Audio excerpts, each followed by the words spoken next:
Cyberwork is celebrating its next major milestone. As of July 2020, Cyberwork has had over 250,000 listeners. We're so grateful to all of you that have watched the videos on our YouTube page, commented on live release feeds, left ratings and reviews on your favorite podcast platform, redeemed bonus offers, or just listened in the comfort of your own home. Thank you to all of you. Because our listenership is growing so quickly and because Cyberwork has big plans for the second half of 2020 and beyond, we want to make sure that we're giving you what you want to hear. That's right, we want to hear specifically from you. So please go to www.infosecinstitute.com/survey. That's www and the numeral 2, www.infosecinstitute.com/survey. The survey is just a few questions and it won't take you that long, but it will really help us to know where you are in your cybersecurity career and what topics and types of information you enjoy hearing on this podcast. Again, that's www.infosecinstitute.com/survey. Please respond today, and you could be entered to win a $100 Amazon gift card. That's www.infosecinstitute.com/survey. Thanks once again for listening, and now on with the show.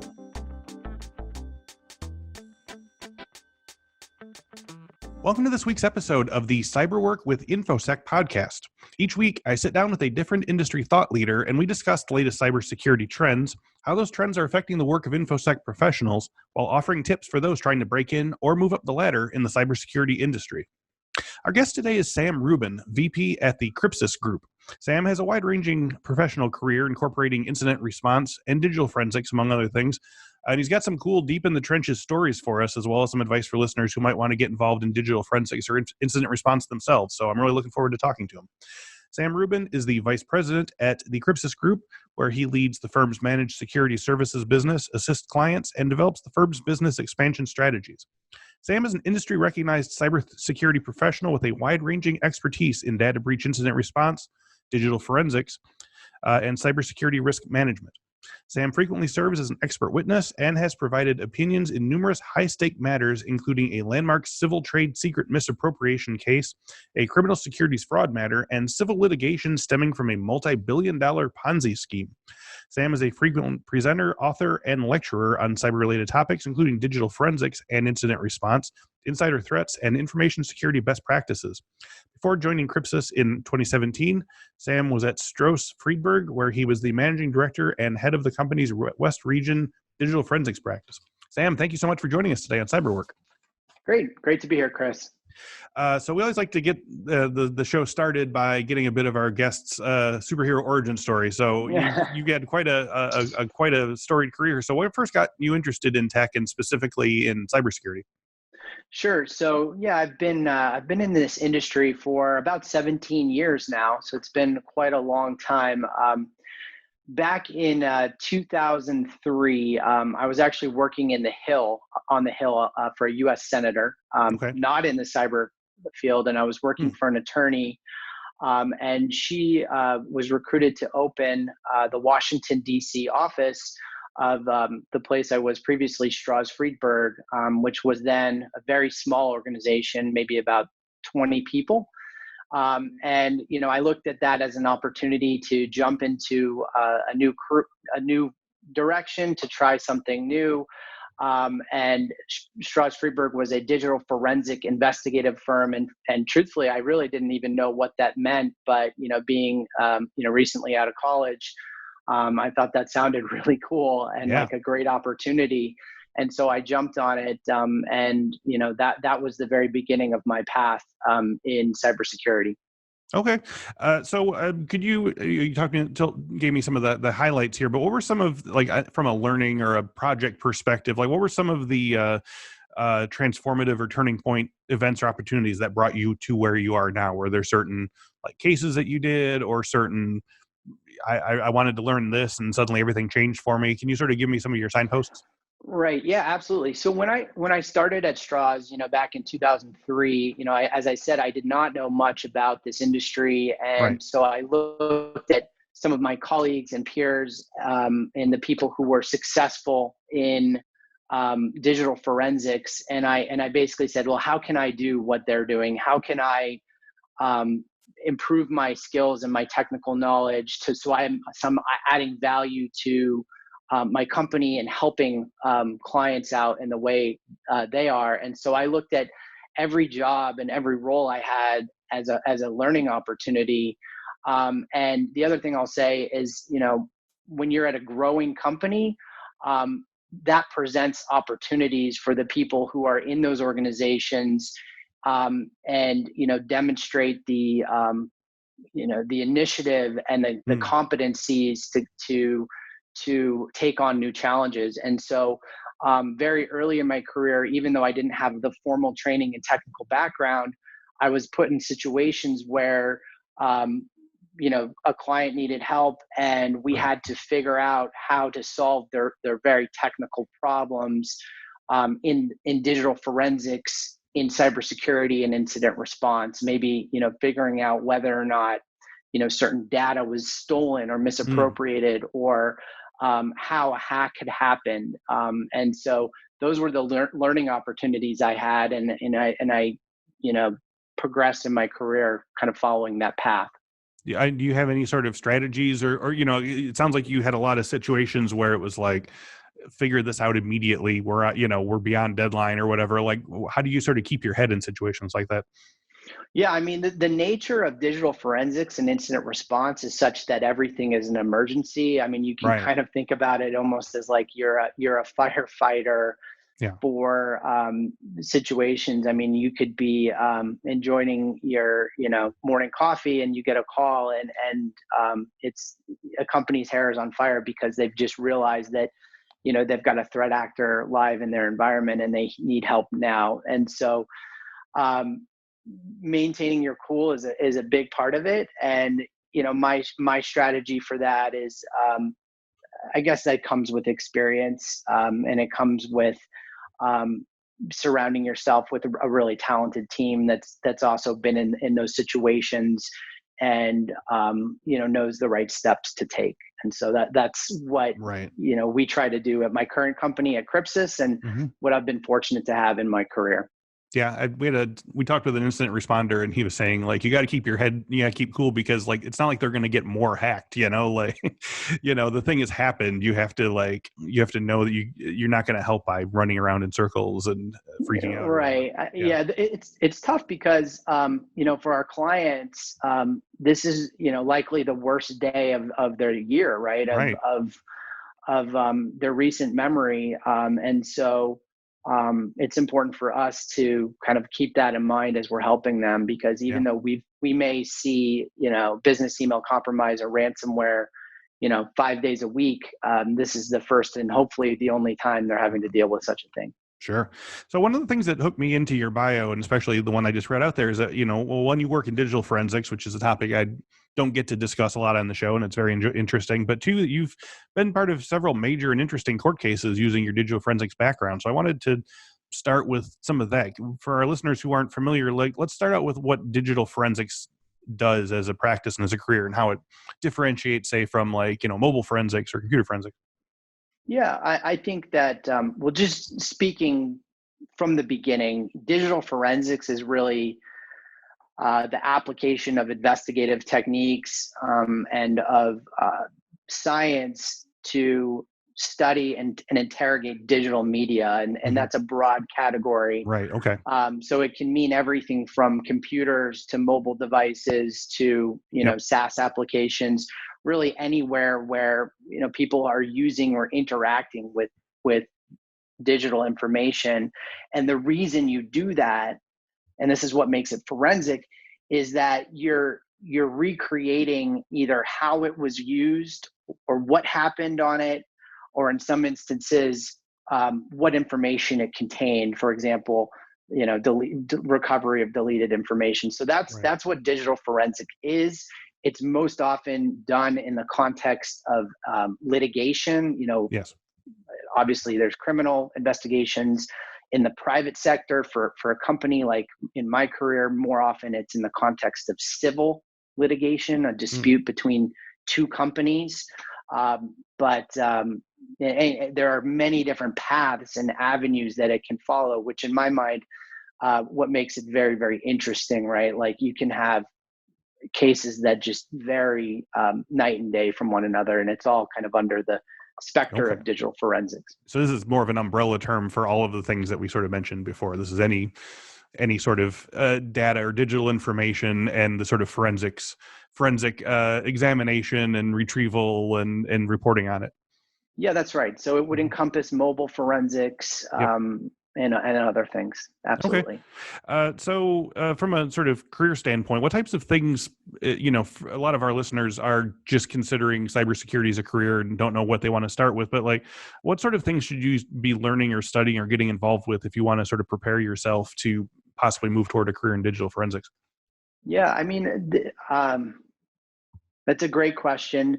And there's no one right answer, which is maybe confusing, but also good for people who, Yeah. have taken one path or another and they want to Right. get into this. Um, at my current company, we hire from a very wide variety of backgrounds.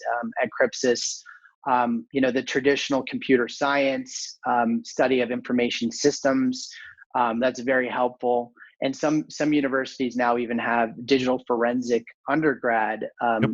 curriculum. For example, Champlain College has a great program. A University of Southern California here in Los Angeles, where I am, has a great program.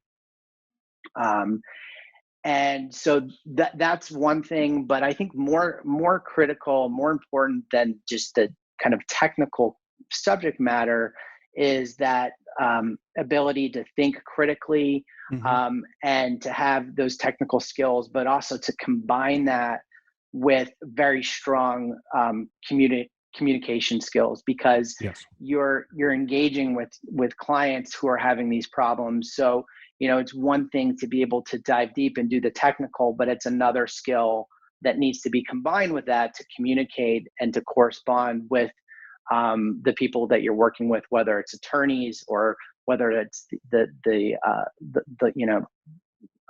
victim of a cyber attack.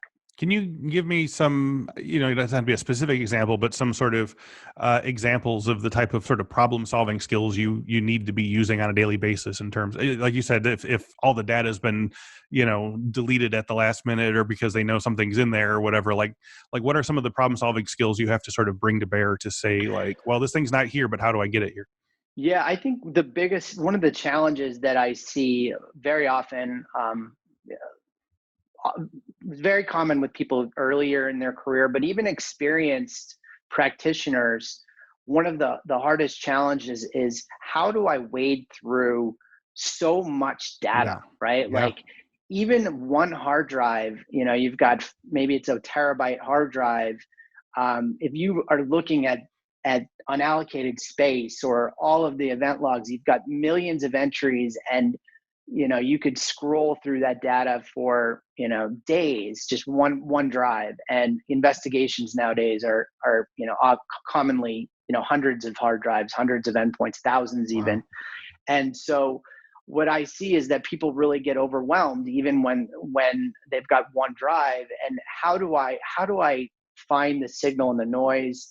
And even when they're kind of educated on the different artifacts or places to look, they find what we see is like people will kind of like try and go through them serially, and again, just very quickly get overwhelmed. And so that's part of the really a good skill to learn, is like how do you filter through all that stuff to answer the questions that you have. Okay. So is that a sort of thing where you need to sort of get familiar with certain type of tools that can help you, or are there just sort of like instinctual things that you say, oh, well, if there's Yeah. that many thousands and thousands of potential, inputs or whatever, like what, what do you do? Yeah. So the answer comes to what's been helpful formulation is starting with the end in mind and Yes. thinking about it. Okay, like here's the question, the problem I'm trying to solve. Like, and let's make up an example. So let's say that our client is worried that somebody stole information from, they were at a company, they left that company, and they went and they've now started a competing business, and our client is worried that they stole information on their way out the door.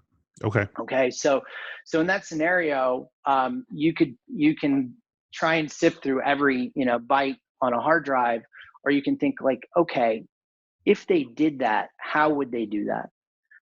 Maybe they would plug in a USB drive. Okay, if they plugged in a USB drive, what artifacts would that create on the system? Mm-hmm. And then looking specifically for those artifacts, well, that would create something called, a link file. There'd be a link file and there'd be an entry in the registry hive that reflects connection of that drive. And so what it comes down to is basically having different hypotheses about things that would manifest themselves, and then looking for those and testing those theories one by one to assess whether or not something happened on a computer. So that's good old-fashioned deductive reasoning then, basically. Yeah, that's an investigative skill, absolutely. But the challenge is to keep that focus in mind and not get bogged down. Okay, so to move from very, very simple versions, to sort of the advanced level, you teased out some interesting sounding stories in your bio, and you noted that you've quote, served as an expert witness and provided expert opinions in numerous high stake matters. We mentioned criminal securities fraud, Ponzi scheme. So could you tell me one or more of these stories and how you got involved in testifying with these cases? Yeah, sure. So let's talk about the Ponzi scheme. So there's this guy, and you can Google him. Right now, if you like, his name is Scott Rothstein, and he was an attorney practicing in Southern Florida, and went down with this very notorious $1.2 billion Ponzi scheme. Wow. And essentially what he would do was he had a big plaintiff's class action plaintiff's firm, and he would essentially say that he had clients that he didn't really have, and he would sell to various investors and private equity firms a piece of the settlement. Like he would promise kind of forthcoming, when my clients settle for multi-million dollars, you'll get that as a return on your investment, but they kind of want money now. So, pay me and I'll pay you later.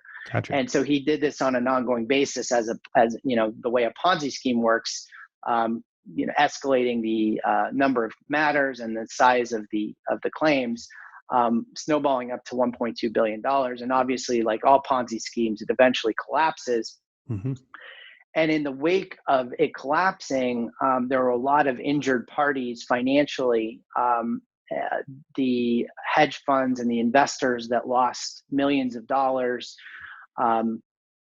And there were a number of, obviously a criminal lawsuit against him, but there were a number of civil lawsuits as well. And one of those civil lawsuits was against his bank. He obviously used a large national bank, and the allegation was that his bank was complicit in his scheme and his fraud. And so the plaintiffs were saying, you knew what he was doing, you helped him, you were part of that. Yes. And so the defense, we were retained by this bank's law firm to help them defend against this allegation, because they really didn't know, right? And they were duped just like everybody else. And so from an evidentiary standpoint, we needed to help look at the digital evidence and to uncover essentially forensically what Rothstein and his colleagues at his law firm were doing to perpetuate this scheme.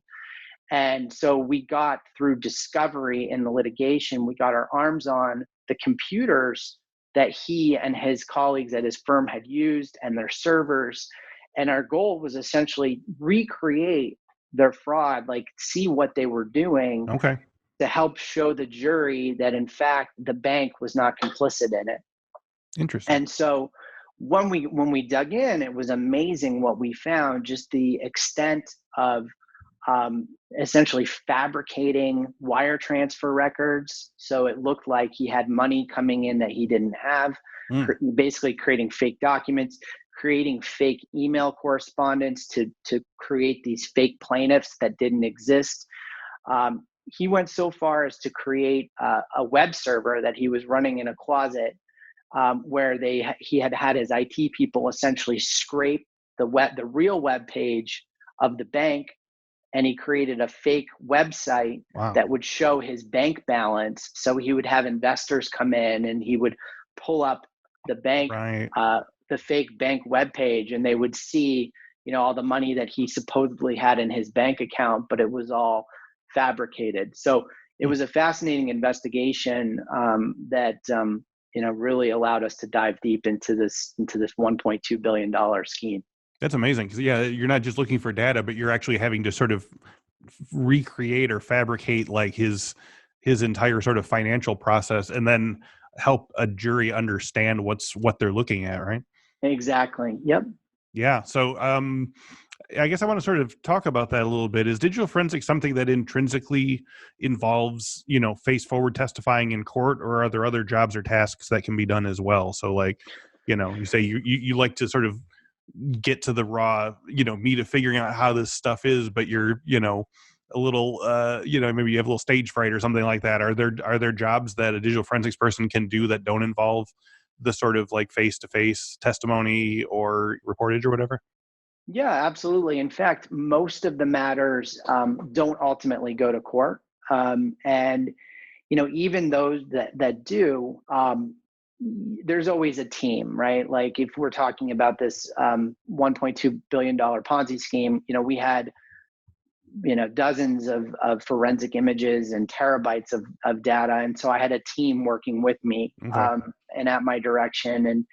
And there will, in the cases that do go to court, there will be one testifier, but there'll be a whole group of people who are supporting and who are vital to the success of the project. Yeah, contributing that data don't and stuff. exactly Mm-hmm. that don't ultimately testify. So that's actually how you learn too, right? Like when I started, I was working at the direction of somebody else who was testifying and learning. And following their guidance on how to conduct the investigation and what to look for. And ultimately they would testify and I would kind of learn from and emulate that. And I saw, again, to my point about adding value, I saw like, look, that's the thing that is kind of the top of the pyramid, and I want to be there and kind of work Okay. my way up. But I certainly started out being a contributor to the team. Okay. Now, did you feel by the time you were getting to these sort of high profile cases and you were leading them, did you feel like you, based on your past experiences, that you had the sort of tools that you needed, or is it always kind of like you're learning it new for the first time every time? Well, I think that's one of the things that makes this job so interesting is that, there's always new artifacts, new operating systems, Yep. new technology coming online. And so the whole state of the art in digital forensics is actually always playing catch up. So you Okay. could spend every day, learning new tools, but if you're busy, you're always going to encounter a system that you haven't worked with before. And so that's part of the skill is being someone who's resourceful and can learn new aspects as they go.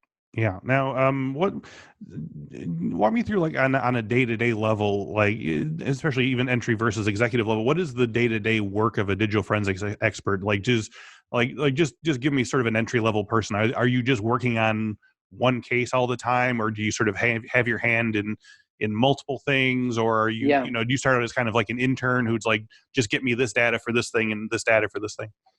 Yeah, well, it certainly varies organization by organization. Okay. And, a lot of digital forensics careers are certainly in law enforcement. I want to make that, somewhat obvious statement, I guess. Right. But I will speak, of course, to what my experience has been and what it is at my current firm, Crypsis. At Crypsis, we're doing a lot of the forensic work we're doing is also what you might call incident response. So it's DF, digital forensics, and incident response. And so our team of consultants, and we've got a great team of almost 100 people doing this work at any given time. They'll have a handful of matters that they're working on. The number will vary depending on how big or small they are. I'd say probably 3 to 5 is average. And that what they're doing is helping basically solve the problem to investigate in that particular case. So to give you an example to make this more concrete, let's say it's a business email compromise matter where an organization has had their email accounts hacked for purposes of the threat actor, the bad guy perpetuating wire fraud.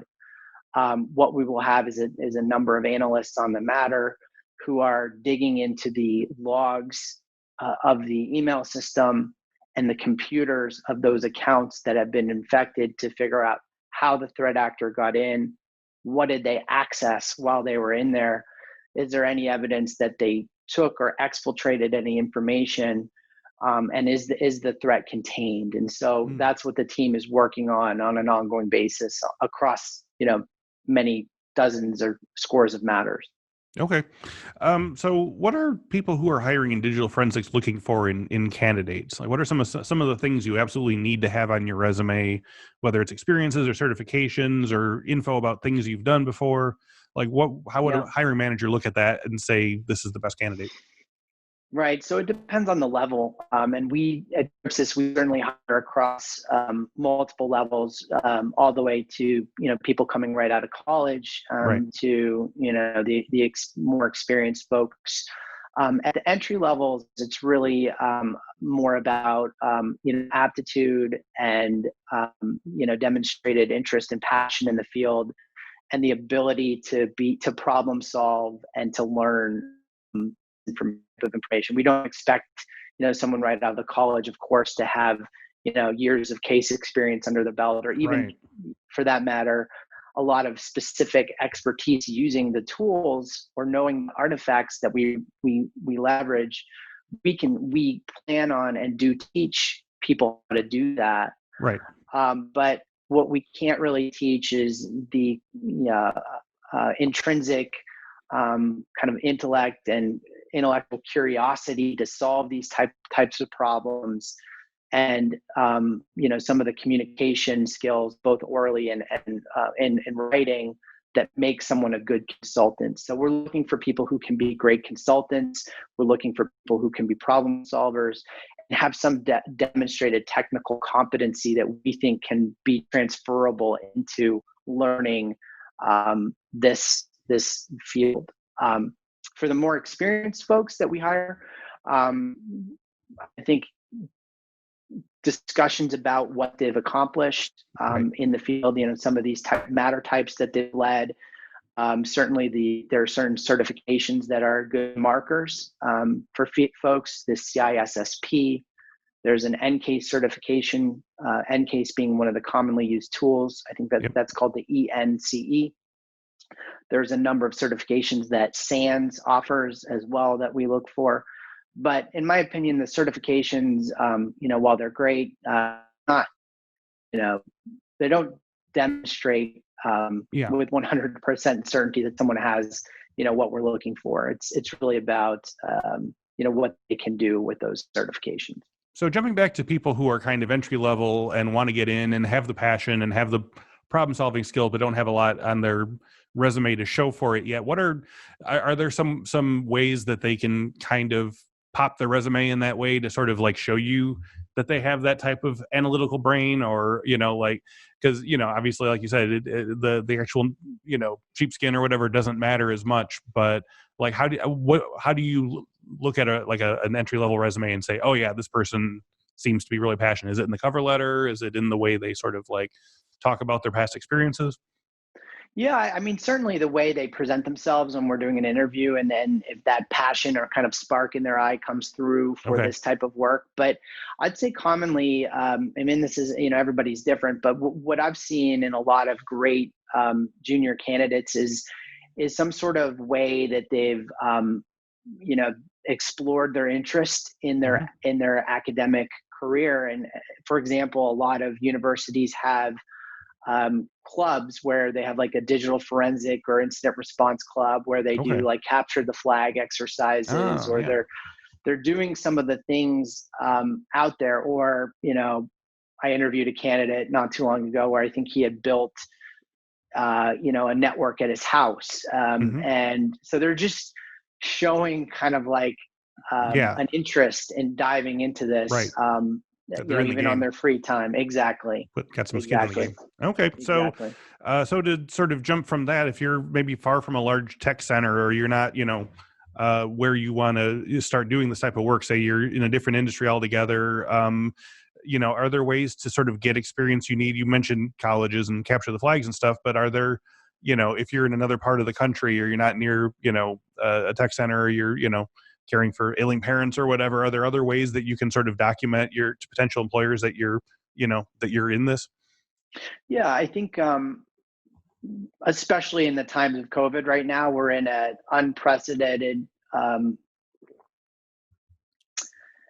environment of online learning Yes. being just such a as good as it's ever been. Right. And I mentioned Champlain College. I think they've got a great online program, and even those that aren't like fully accredited universities, I'm sure. I'm not up to speed on what all of them are, but there are certainly numerous online courses as short as an hour up to the full college type thing that someone could dive into. And in fact, there's one of my colleagues at Crypsis. When we hire, he's been a colleague for a long time now, but when we hired him, he was making a career transition.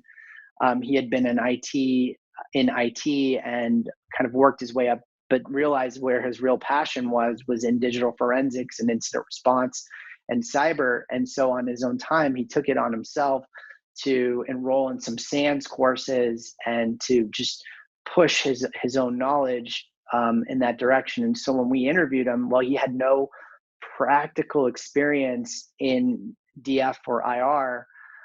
He was coming to us like with this demonstrated passion and his own initiative to learn these things. And we gave him a shot, and he very quickly became one of the best assets we had. So Cool. So we've talked a lot specifically about digital forensics today, but you also mentioned incident response, and you have, data breach, risk management background, insider threats, and so forth. So there's lots of people who are just getting on the ladder, and it might be hard enough just to sort of like figure out digital forensics for them. But do you have any sort of thoughts or advice for people who are sort of on that path a little bit and want to sort of diversify? Is I guess what I'm trying to say is things like incident response and risk management and so forth, are those significantly different where you're going to have to sort of learn different things, or do you sort of like pick up a little bit of all of them just by being sort of in this particular section of the industry? yeah, there's tremendous overlap, and then depending on who you talk to, you might get a different answer about the Okay. definitions of each. Right. But I would say digital forensics and incident response are very intertwined. Sure. In my opinion, you can differentiate them a little bit because digital forensics is often more of a historical, like from a temporal perspective, it's might be going back a little bit further in time, and it's often focused on you know one or a smaller number of items of media, where IR, incident response, is it can very often be something's happening now and it's my enterprise. And certainly forensics is more aligned with the litigation, where digital forensics is more about kind of an active threat actor. Right. But the tools are very similar. What you're looking at and interrogating on an endpoint can be very similar. So there's tremendous overlap, and they commonly are, the acronym is DFIR Right. all the time. When you get into cyber risk management, cybersecurity, there's more of the governance, risk, and compliance aspect of that, which is very different, in that you can get into, is this organization have a robust information security program that aligns with the standards like Yep. NIST and ISO and the critical security controls? So that is a bit of a different branch. And at Crypsis, at my current firm, while they're all together in our professional services organization, we tend to have people that specialize a little bit more on proactive cyber risk mitigation versus the incident response and DFIR on the other hand. Gotcha. Okay, so you have a lot of related areas of expertise. So I want to get your sort of crystal ball predictions on things. Where do you see things like breach mitigation and forensics investigation and risk management related fields going in the next 5 to 10 years? I assume they're all going to be hugely growing. But do you see any sort of procedural or technical or tool-based changes that are coming down the pipeline that you're excited about? Yes, we think about that a lot here at Crypsis. Really, always in the context of how can we better help and protect our customers, and what's coming down the pike from a threat perspective. How is technology changing in a way that's going to change the way we deliver our services? And I think one thing that's interesting is if you look back in time, there was this kind of quote golden age of digital forensics where it really meant what digital forensics meant maybe 5-10 years ago was what we call now dead box forensics, which was essentially having a computer creating a forensic image, looking at that forensic image, and that was forensics. Right. Nowadays, it's really as hard drive sizes explode, as IoT devices jump online, as enterprises are incidents implicate an entire enterprise and not one computer, and you've got to consider thousands of endpoints for one case that each one of them is 500 gigs. You can't do this dead box forensics. It just doesn't scale. Sure. And so what we think about nowadays is how can we do forensics at scale? Like how can we tackle and answer these questions when we have to consider 1,000, 5,000 computers kind of all simultaneously? And so we actually spend a lot of time thinking about what tool sets do we need to bring to bear to do that. And in addition to, on the network, there's also obviously cloud infrastructure, right? Like, whether it's AWS or Google Cloud or, Azure, that plus, SaaS applications like Office 365, these all are introducing different areas to investigate that are really just exploding. And the tools and the techniques need to stay, they need to keep up with those different areas. Okay.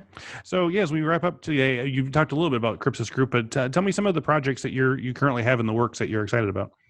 Yeah. So, Crypsis, as a cybersecurity company, our mission every day is to help and protect companies. And we do that by investigating and stopping cyber threats. So we help, over 2,000 organizations globally. And we're really, really busy doing incident response, as I mentioned. So we're seeing every day companies getting hit by enterprise ransomware attacks that are crippling their organization. We're seeing business email compromise that's leading to millions of dollars of wire fraud that we're helping companies respond to. And so our team has its hands very busy helping organizations with these types of problems, and that keeps us busy and keeps our team focused. So that's what we're doing every day. So one last crucial question here: if our listeners want to know more about Sam Rubin or Crypsis, where can they go online? Yeah, sure. Our website, crypsisgroup.com, CRYPSIS group.com. Twitter, we have at Crypsis Group, and LinkedIn. I'm at LinkedIn/Sam Rubin, RUBIN. Perfect. Sam, thank you again for joining us today on Cyberwork. This was super fascinating. Yeah, great. Thanks for your time, Chris. And thank you all for listening and watching. If you enjoyed today's video, you can find many more of them on our YouTube page. Just go to youtube.com and type in Cyberwork with Infosec to check out our collection of tutorials, interviews, and past webinars. If you'd rather have us in your ears during your workday, all of our videos are also available as audio podcasts. Just search Cyberwork with Infosec in your podcast catcher of choice. And if you wouldn't mind, we would love a 5-star review and a review if you can spare the moment. For a free month of our Infosec skills platform that we discussed at the start of today's show, just go to infosecinstitute.com/skills and sign up for an account. In the coupon line, type the word Cyberwork, all one word, all small letters, no spaces, and you can claim the free month. Thank you once again to Sam Rubin and Crypsis Group, and thank you all for watching and listening. We will speak to you next week.